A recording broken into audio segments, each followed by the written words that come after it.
like to take this opportunity to extend my very warm greetings and best wishes and Tashi Dele to everybody.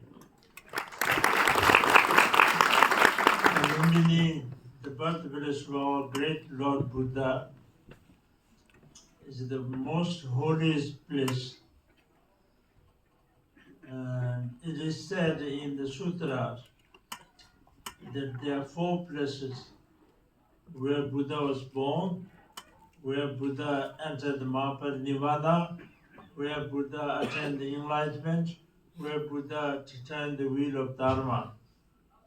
So in these 4 places, the sons and daughters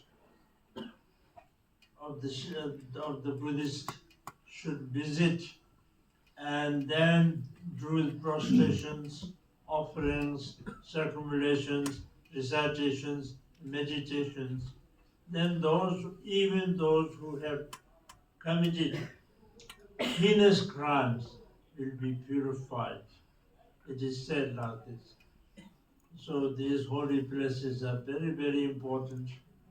But unfortunately, for many years ago, they were all very neglected. And even at one time that they even don't know where they are also. But since then, now it is all developed. Now it is so much. I myself first visited Lumbini in 1956 when Buddha Jayanti was celebrated in worldwide. And at that time, there's only the Maya Devi temple was there. Otherwise, there's nothing. There's not even proper road also. But now it's all completely changed. Now it's all become a whole city with the proper road, proper places, especially many temples, many monasteries,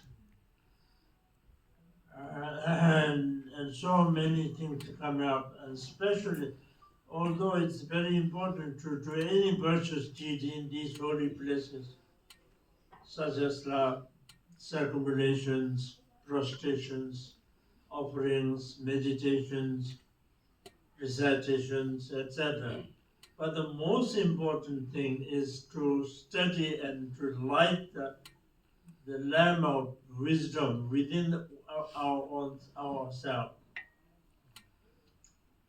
Because the Buddha's teaching is 2 things, the teaching and practice. To do that, first we have to study. Without studying, you cannot accomplish the realizations. So therefore, study is very important. And I'm extremely happy to know that here university is established and where anyone can learn the Buddha's teachings from every school, every Tibetan Buddhist school, every Buddhist tradition that we've been able to establish here. So this is very, very important, and it's a milestone, it's a very important step. Because Buddha himself says that you yourself is the savior of you. Nobody can save you, only you can save yourself. And so the Buddha has shown us the path of liberation and enlightenment. But we have to work ourselves, we have to study, we have to contemplate, we have to meditate to get the realizations.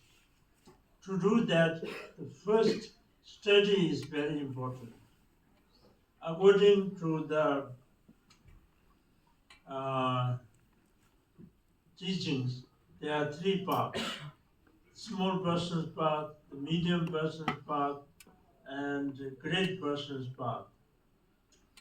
Small person's path means those who realize that when we leave this body, when we leave this world, our body will be exposed in one way or another, but the spirit, the consciousness will not disappear. It will go on. So when it goes on, it determines what kind of karmas we have committed. If we have committed negative karmas, one will be falling down into the lower realms, such as like the hell realm, hungry ghost realm, and animals realm, where there's an immense sufferings. We are not access to see the hell realm and hungry ghost realm, but we are access to see the animals realm, how the animals are suffering. So we realize that due to the fear of falling down into these lower realms, that we keep moral conducts, we keep precepts, and we wish to continuously born in the higher realms, such as like human realm, and Asura's realm, and Deva's realm. So this is called the small person's path, because the goal is very small. It is still within the samsara, But we are afraid to be born in the lower realms, but we wish to continuously born in the higher realms. And so to do that also, you need the wisdom. Without wisdom, you can't keep the moral conducts. We can't keep the precepts. So wisdom is essential. Then the medium person's path means that the entire samsara, not only there's a lot of suffering in the lower realms, but even in higher realms, in seemingly, when we look at it, appears like a mixture of pleasure and pains. But in reality, there's no real pleasure. It's all kind of suffering. Even the pleasures that we enjoy are also in reality another form of suffering. And so we realize not only in the lower realms, but entire samsara is suffering. So we wish to attain the nirvana,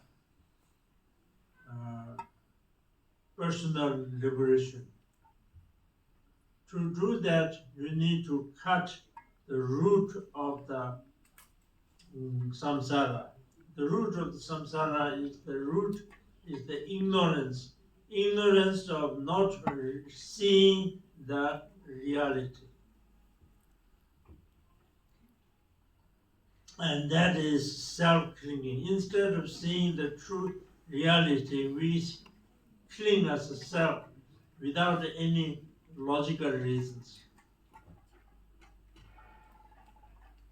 And that to do that, you need a wisdom that goes completely as an antidote and opposite to the self-thinking, which is the wisdom of selflessness. So therefore, for the medium person's path also, the wisdom is absolutely essential. Then the great person's path, which means that not only this entire samsara is